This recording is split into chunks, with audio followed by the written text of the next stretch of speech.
Olá pessoal, muito boa noite para todos vocês. Estamos começando aqui mais um momento de estudo bíblico, de reflexões cristãs, aqui pelo canal da Comunidade Cristo de Porto Alegre. Essa noite queremos falar sobre confissões de fé. Vamos usar alguns textos bíblicos a respeito e vamos destacar também a história das confissões ao longo da Igreja Cristã. Mas eu gostaria aqui de, no início desse nosso estudo, já nesse momento inicial, pedir que nosso Deus, Pai, Filho e Espírito Santo nos acompanhe, nos guie, nos inspire nesse momento e também fortaleça de uma ou de outra forma também a nossa comunhão. É um pouco estranho dizer a nossa comunhão, né? Neste formato online, mas também nós podemos conversar, nós podemos interagir, podemos receber também as perguntas de vocês. Como eu disse, nós vamos usar um pouco hoje de alguns textos bíblicos, alguns casos bíblicos de confissão de fé, em que pessoas confessaram a sua fé. Mas o ponto assim que motivou esse assunto é que hoje, dia 25 de maio, nós temos um aniversário importante da Confissão de Augsburgo, um texto histórico que é parte da nossa identidade de fé cristã, em especial a fé cristã luterana. Você talvez deva conhecer ou talvez não. É um texto de 490 anos, é de 1530, e nós queremos que você conheça um pouco melhor. E no aniversário dos 50 anos da Confissão de Augsburgo, mais exatamente em 1580, todas as diferentes confissões, mesmo aquelas mais conhecidas, populares, como o Credo Apostólico, Niceno e Atanasiano, foram reunidos no livro de Concórdia. A gente quer comentar um pouquinho disso depois. Eu quero colocar uma canção nesse momento e aproveitar então para compartilhar os links aí com as pessoas, também o grupo de WhatsApp aqui da comunidade, e quero deixar vocês com uma canção, com um hino clássico da Igreja Luterana, Castelo Forte, só que esse foi cantado e entoado de uma maneira muito especial, próximo ao Coliseu, onde também muitos outros cristãos na história da Igreja Cristã confessaram sua fé, inclusive com a sua vida. Acompanhe, portanto, e logo depois retornamos direto para os nossos textos bíblicos e os temas desta noite. Portanto, fique conosco e aproveite para compartilhar e convidar mais amigos para participar desta nossa conversa nesta nossa noite.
Muito bem, meus irmãos, belo hino, né? Independente da nossa denominação cristã, é um belo hino de confissão de fé que guardamos aí, Castelo Forte, ainda mais apresentado desta forma, com orquestra e com locais também especiais na história dos cristãos que ao longo de sua vida confessaram sua fé em situações talvez mais amenas e outras situações de risco de vida.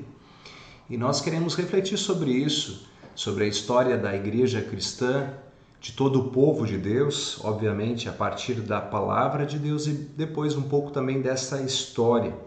Então fique conosco, portanto, queremos conversar sobre isso, lembrando também os 490 anos da Confissão de Augsburgo e também os 440 anos em que as confissões, diversas confissões e textos históricos da Reforma Luterana foram reunidos no livro de Concórdia. Eu gostaria de inicialmente abrir aqui a Bíblia no livro de Mateus, capítulo 16, numa famosa e muito mencionada confissão do apóstolo Pedro, um momento muito interessante onde Jesus estava sentado com os discípulos e num diálogo entre eles, né, Jesus pergunta o que o povo diz, quem o povo diz que eu sou? Quem o povo por aí está falando que eu sou? E houve diferentes respostas. Uns dizem que o Senhor é Elias, outros dizem que o Senhor é Jeremias, outros dizem que o Senhor é um grande profeta, enfim. E então nós temos o versículo 15 do capítulo 16, onde Jesus então olha para os seus discípulos e pergunta: mas vós, continuou ele, quem dizeis que eu sou? O que os outros dizem, mas aí Jesus é direto. E vocês? Quem vocês dizem que eu sou? Então temos o versículo 16 que diz: respondeu-lhe Simão Pedro: tu és o Cristo, o Filho do Deus vivo. Tu és o Cristo, o Filho do Deus vivo. Nós não queremos fazer um estudo propriamente textual, apenas falando deste texto, eu quero apenas mencionar essa confissão, mas não posso deixar de fazer alguns comentários, né? Quando Pedro diz, tu és o Cristo, é uma confissão de fé que diz, olha Jesus, tu és o prometido de todo o Antigo Testamento, aquele que vai redimir tudo, o restaurador. Nós cremos que tu és ele, né? E ainda mais, a confissão de fé fica completa quando esse Cristo não é apenas um rei humano, mas o Filho do Deus vivo, diz o apóstolo Pedro. E é interessante que lendo aqui na revista, na tradução Revista Atualizada, diz assim: então Jesus lhe afirmou, bem-aventurado és Simão Bar-Jonas, né, ou Simão filho de Jonas, ou Pedro, né, porque não foi carne e sangue quem te revelaram, ou não foi uma pessoa humana quem te ensinou e explicou isso, mas meu Pai que está nos céus. Ele que te revelou, que colocou essa consciência no teu coração, o dom da fé, né? Mas que interessante assim repousar nisso que Deus revela para a gente e ali confessar a nossa fé. Não sei se você lembra de alguma outra confissão de fé que aparece na Bíblia. Se você lembra, por favor, comente aqui, coloque aí nos seus comentários se você lembra de algum personagem bíblico que deixou uma confissão de fé especial que você lembre, assim. Por favor, deixe aí então nos seus comentários. E eu queria, enquanto que você pensa e talvez comenta, falar de outros, né? Falar de outros assim que também deixaram aí a sua confissão de fé. Algumas da maneira como Pedro, literalmente falando, mas se você pensar de maneira abrangente, houveram várias e contínuas confissões de fé. Você imagina, por exemplo, Noé, uma das histórias mais conhecidas da Bíblia, quando Noé construiu uma arca, olha, aquela arca era uma confissão de fé, né? literalmente construiu uma arca no meio do nada, onde não havia mar, enfim. As pessoas olhavam, algumas certamente consideravam Noé um maluco, mas ali estavam, não, eu estou fazendo porque creio em Deus, creio na sua palavra, né? Era uma confissão de fé. Houve uma confissão de fé muito intensa, assim, por parte ali no livro de Daniel, por exemplo. Né? No livro de Daniel tem umas confissões de fé intensa, por exemplo, o momento em que Sadraque, Mesaque e Abednego, eles não se curvaram diante de uma imposição do rei. O rei havia imposto que todas as pessoas do reino deveriam, né, quando ouvisse o som da música, da orquestra dele lá, se curvar perante a estátua, né? E eles não confessaram, não se dobraram, não se curvaram, e quando foram trazidos diante do rei, que ele ameaçou com o fogo, eles disseram, olha, se o Senhor quiser pode nos matar, se Deus quiser nos livrar, vai nos livrar, mas mesmo se Ele não nos livrar, nós mantemos a nossa fé, nós confessamos essa nossa fé. Foi um momento de intenso perigo, de pressão, e eles mantiveram a sua confissão até o final.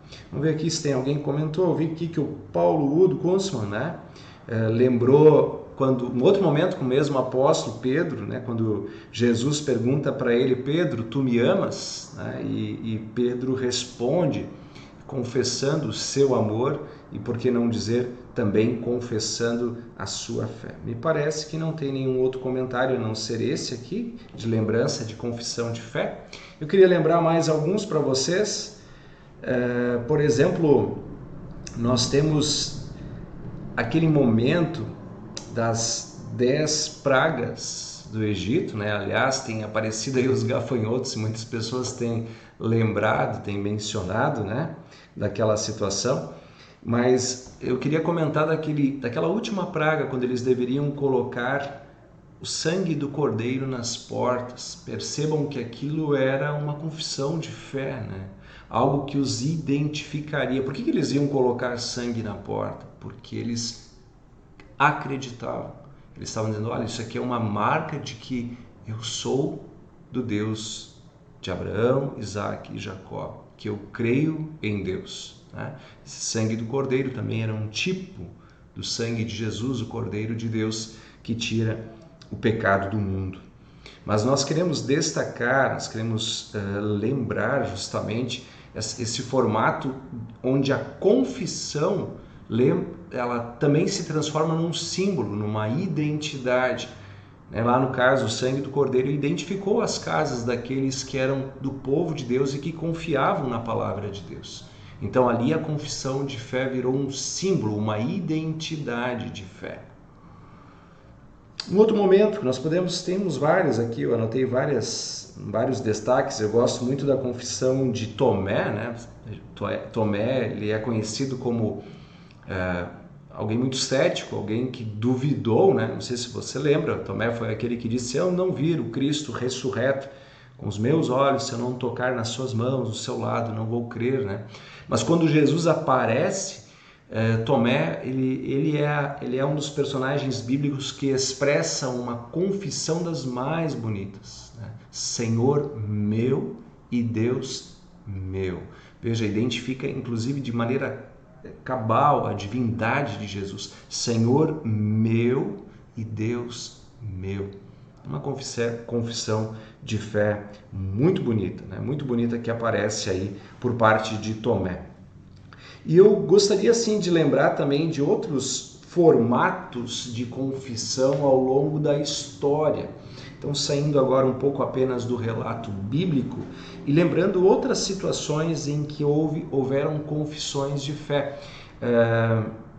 tanto na forma de símbolo, de identificação, de identidade, como também de texto, de pronúncia, de fala. E qual a importância disso e como que nós nos encontramos e nos identificamos, usar de novo o termo identidade aí, dentro desta situação.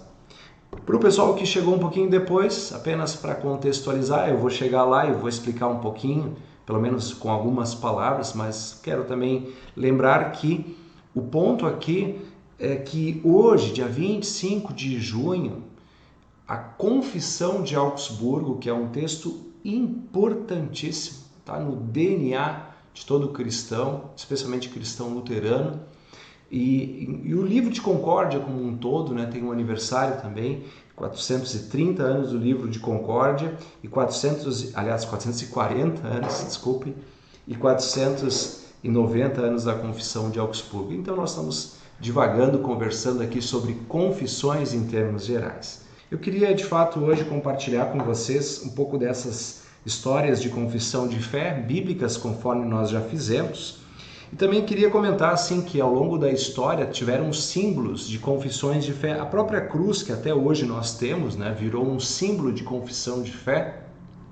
Claro que é também um adorno, enfim, que às vezes as pessoas usam, mas durante boa parte dos séculos da história, quando alguém usava uma cruz, queria se identificar, dizendo que crê no Senhor Jesus e nesta obra consumada na cruz. Tiveram também outros símbolos, né, ao longo da história, por exemplo, até o peixe, que é um símbolo muito antigo já da igreja primitiva, lá da primeira igreja, dentro do acróstico das palavras que identificavam, né, Jesus Cristo, Nazareno, Rei dos Judeus, e o Filho de Deus. Assim, nós temos também o Alfa e o Ômega, que são as duas letras, né, a primeira e a última letra do alfabeto, que fazem parte de um símbolo cristão, às vezes adorna igrejas, enfim. Aqueles monogramas que tem também as iniciais da palavra Cristo, aqui por exemplo, nos vitrôs aqui da igreja, do templo da comunidade de Cristo, sempre tem aquele monograma.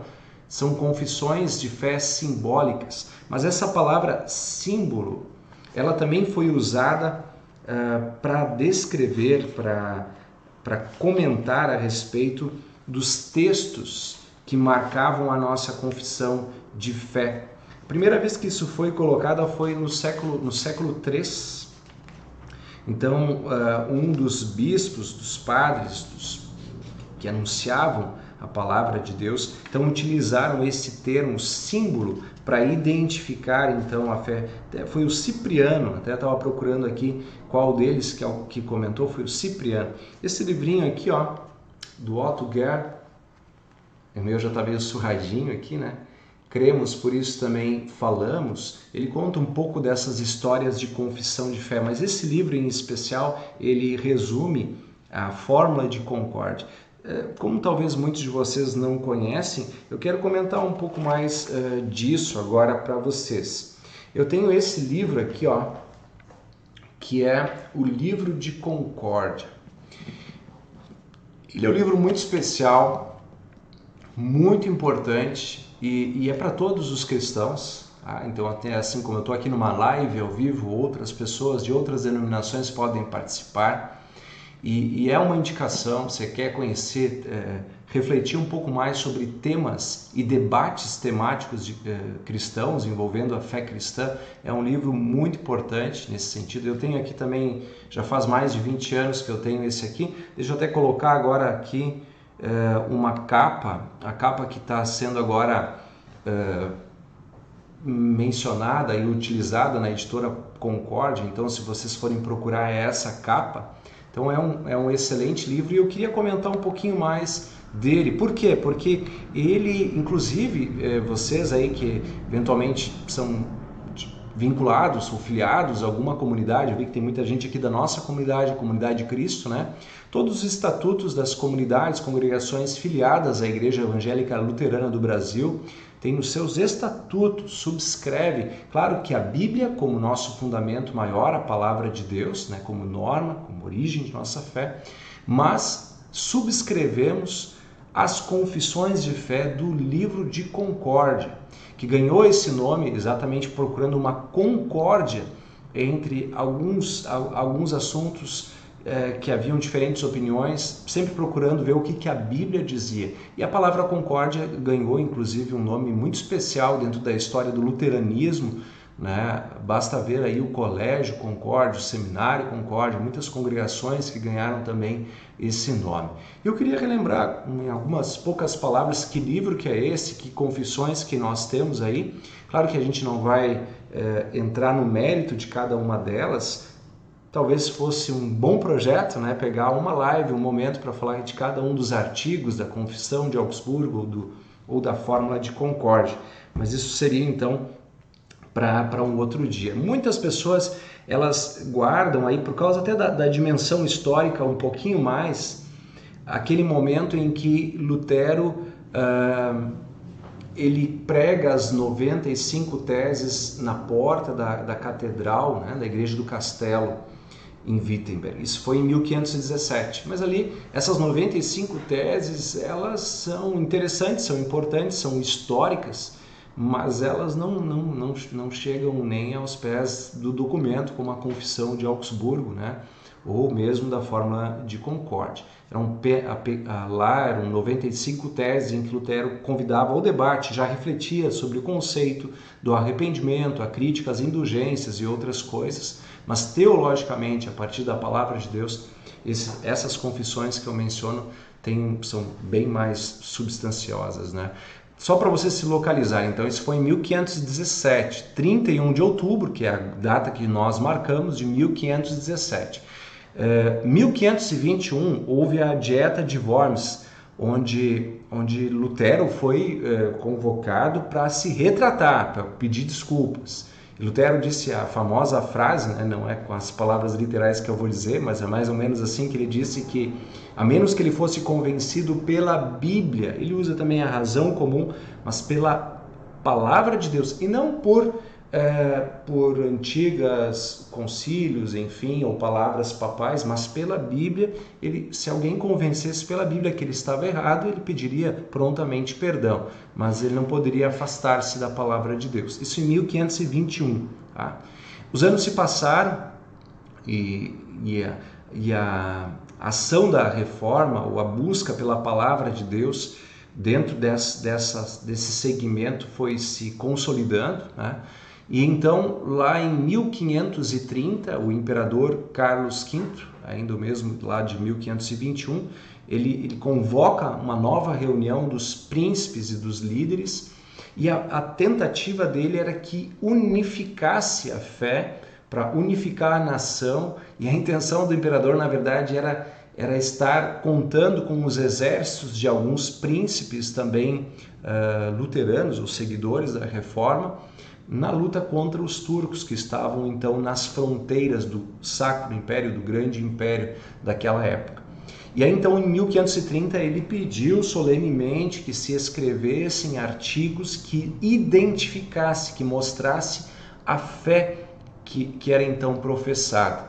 E então os reformadores, né, escreveram a Confissão de Augsburgo. Saiu das mãos do Melanchthon, mas obviamente baseado em outros textos, como as Confissões de Torgau, né, ou de Schwalbach. São dois textos também. É claro que a participação de Lutero foi fundamental, mas Lutero não foi até lá por uma questão de segurança. Melanchthon então escreveu e apresentou isso diante das principais autoridades mundiais, pelo menos daquele império, a Confissão de Augsburgo, né? Mostrando o quanto ela estava baseada, sobretudo, na palavra de Deus. Para não ficar assim tão raso, deixa eu ver quantos minutos nós já temos aqui de live, para não ficar tão raso assim, deixa eu só comentar, para vocês terem conhecimento e até instigar o desejo de vocês lerem aí, né? Quais são alguns dos artigos aí da Confissão de Augsburgo? Para vocês terem ideia, o primeiro artigo, né, começa dizendo sobre Deus.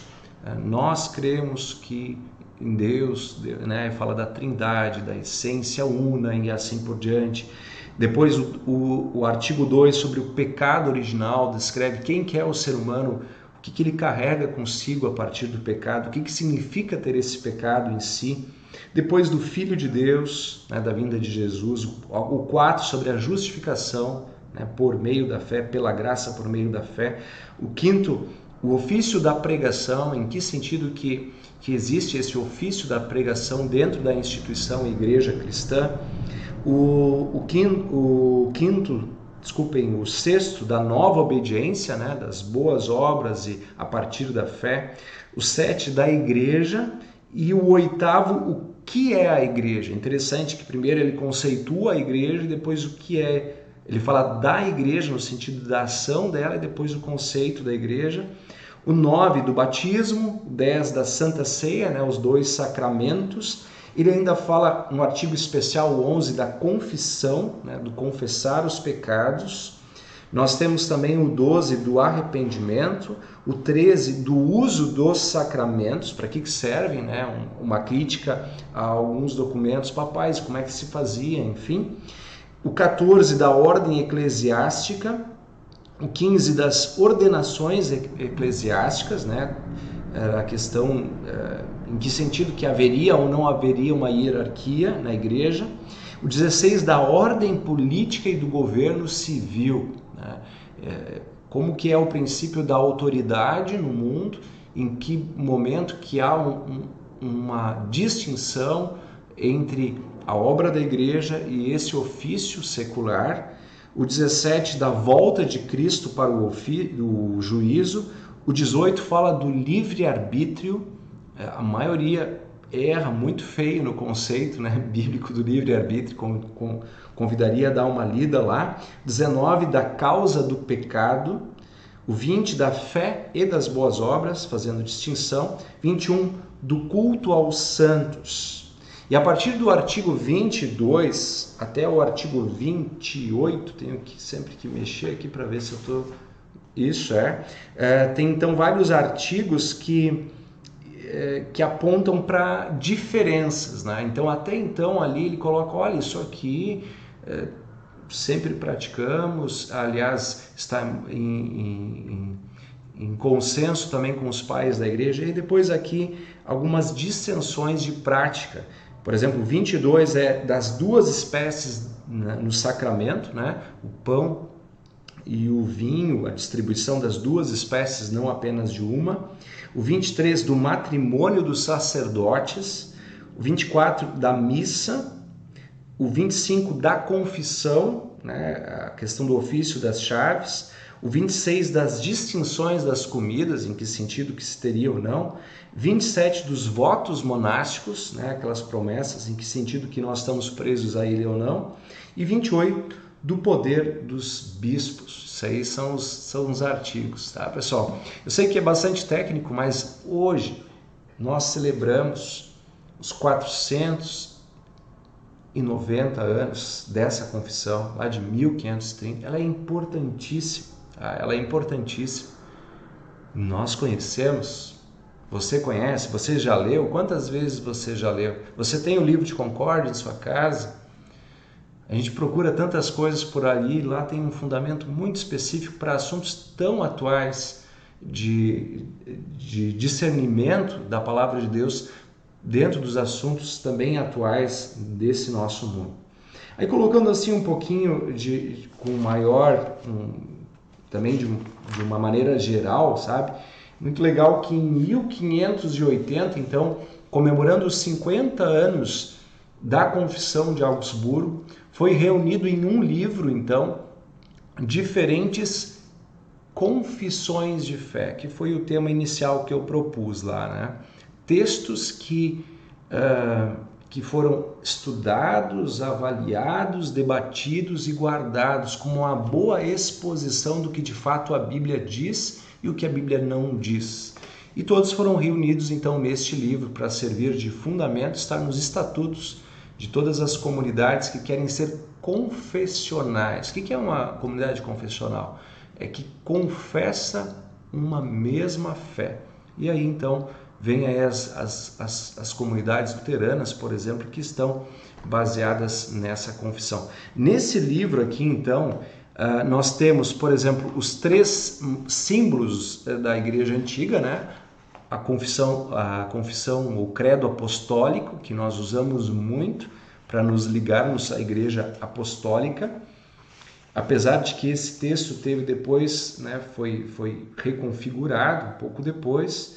Nós temos também os demais textos que estão aqui presentes, por exemplo, conhecidos dos luteranos como o Catecismo Menor e também o Catecismo Maior, né, de Lutero.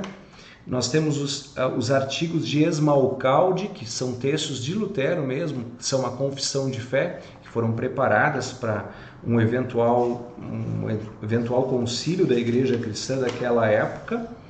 O que mais nós temos? Nós temos a fórmula no caso, a Confissão de Augsburgo é o texto que eu citei, mas logo depois foi escrita a Apologia à Confissão de Augsburgo. É de fato muito profundo, defende todas as teses, todos os diferentes artigos ali propostos, né, de uma maneira muito, muito legal, assim, né?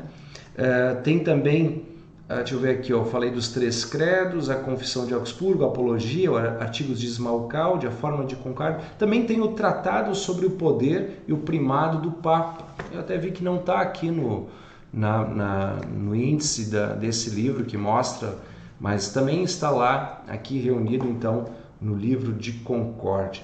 Aliás, a Fórmula de Concórdia ela é muito interessante, pessoal. Então é o último texto desse livro, já lá de 1570 e poucos os debates, então 1580 reunidos nesse livro.